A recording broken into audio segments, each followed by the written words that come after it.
There's a million stories you could tell, but you choose to tell the stories that you tell. And you decide, I'm going to try to dig in and find the truth about this one thing. So give us a little insight into how you decide this is the story that I'm going to try to find out the truth about. There's a matrix of qualities. Someone's watching the game. I hear it. Got to keep us updated on the score. Yeah. You look at a whole nexus of qualities, and probably everyone on this stage has slightly different answers to what sparks your interest.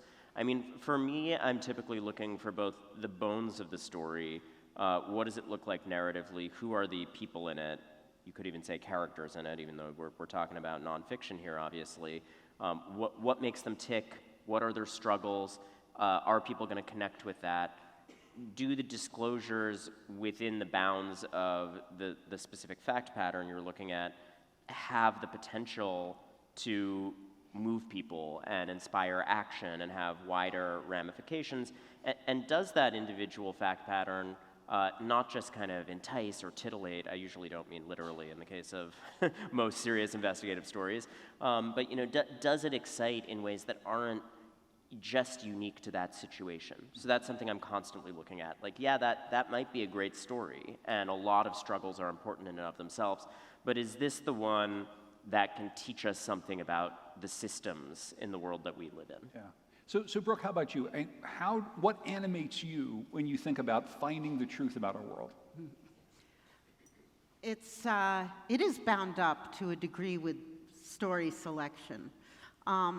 First of all, I have to be curious, and I have to acknowledge an unmistakable stake. Then it really helps, as Ronan said, to have a narrative you can tell. In fact, I've always been jealous of Radiolab, my fellow WNYC program, because they tell all their stories in the form of narratives, which is weird because in science it's really anti-narrative. It's a constant process, but they do it, and they do it brilliantly. For us, it is about the questions we ask and the people it couldn't be more obvious, really. But the important thing is to make sure that people can get purchase on it, that they understand what matters. It's the first question whenever I'm pitched something that I ask is, why should we care? It sounds difficult, but just because something is media-shaped or sounds like a media story doesn't mean it's any way interesting. When I started this job, people would say, someone's doing this new thing. And it wasn't interesting. Everyone's doing a new thing. Why should I care? So that's the big influence on story selection. In terms of truth itself, when you're doing what is principally an interview show, not entirely, but principally, the point is to be fair and accurate and not edit to win the argument.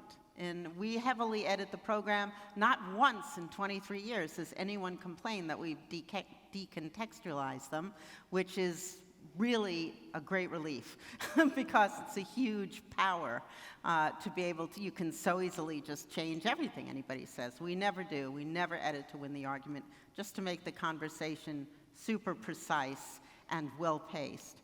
It is that, but that doesn't mean that you can't have a point of view.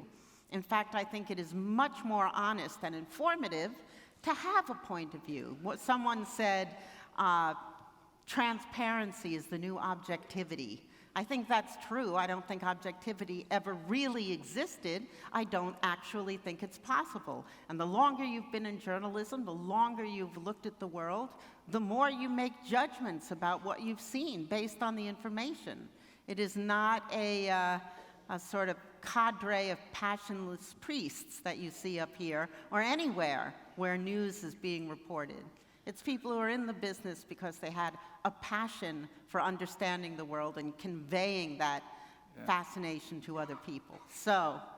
And I want to loop back to this idea of objectivity because, again, this is something that those of us who went to journalism school were taught. And there are many people here I know who've been to journalism school and they grapple with this idea all the time. But before we loop back to that, Steve, I want to ask you about this idea, about what animates your search for the truth in the work that you do? Yeah, it's an interesting question. I would answer it differently today than I would have 10 years ago. When I first went to journalism school, and I did go to journalism school, we were asked a series of questions for what was a bound book that we called the Facebook at the time. This was years before Facebook, even though I look really young. My question that I sort of posed to myself, and was the explanation for why I went to journalism school, was to ask all the questions, and all was in italics. And the reason I put that out there was because I didn't think that the mainstream media, when I said this at a conservative at the time, I'm a conservative today, was asking all the questions. Too many people in the mainstream media came from the same background, the same experience, same worldview, broadly understood.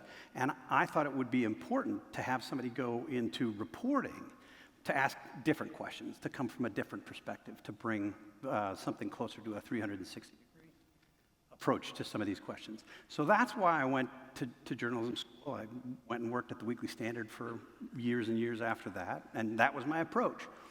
But then something changed, and I would say, 2015, 2016 timeframe, when Donald Trump arrived on the political scene, and I do a lot of work in political journalism, and it seemed to me that many people who I had been writing for years, or who were sort of ideologically simpatico, were more and more enticed or taken in by things that I thought weren't true.